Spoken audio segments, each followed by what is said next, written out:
પોલીસની મીઠી નજર હેઠળ યાત્રાધામ અંબાજીમાં ખુલ્લેઆમ દેશી દારૂનું વેચાણ થઈ રહ્યું છે. દેશી દારૂના અડ્ડાઓ ધમધમી રહ્યા છે, જેના કારણે સ્થાનિક લોકોનું ઘરની બહાર નીકળવું મુશ્કેલ બન્યું છે.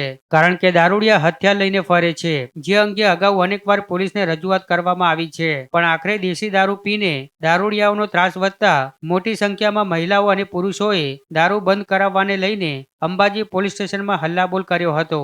દેશી દારૂનું ખુલ્લેઆમ વેચાણ થવાને કારણે વાર તહેવારોમાં સ્થાનિકોને ઘરને બંધ રાખવું પડે છે. અંબાજીમાં ઠેર ઠેર દેશી દારૂના વેચાણથી ગ્રામજનો ત્રસ્ત છે, ત્યારે યાત્રાધામ અંબાજીમાં ધમધમતા આ દેશી દારૂના અડ્ડાઓ પોલીસ દ્વારા બંધ કરાવવામાં આવે તેવી ગ્રામજનો માંગ કરી રહ્યા છે.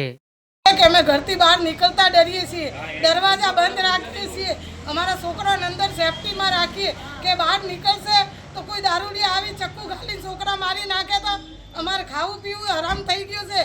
આ દારૂના અડ્ડા બંધ કરાવ, બીજું અમારે કઈ નહીં જોતી. અમે તહેવાર મનાઈ શકતા નથી, હકતી ખાઈ શકતા નથી, હકતી રહી શકતા નથી. આ એરિયો કેવો છે, અમારે સુખ શાંતિ જોઈએ. અમારે દારૂનો અડ્ડો છે.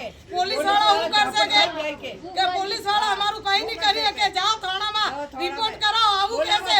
અડ્ડા ઉપર ગયા એટલે આવું બોલે છે. પોલીસ વાળાને નથી ધારતા.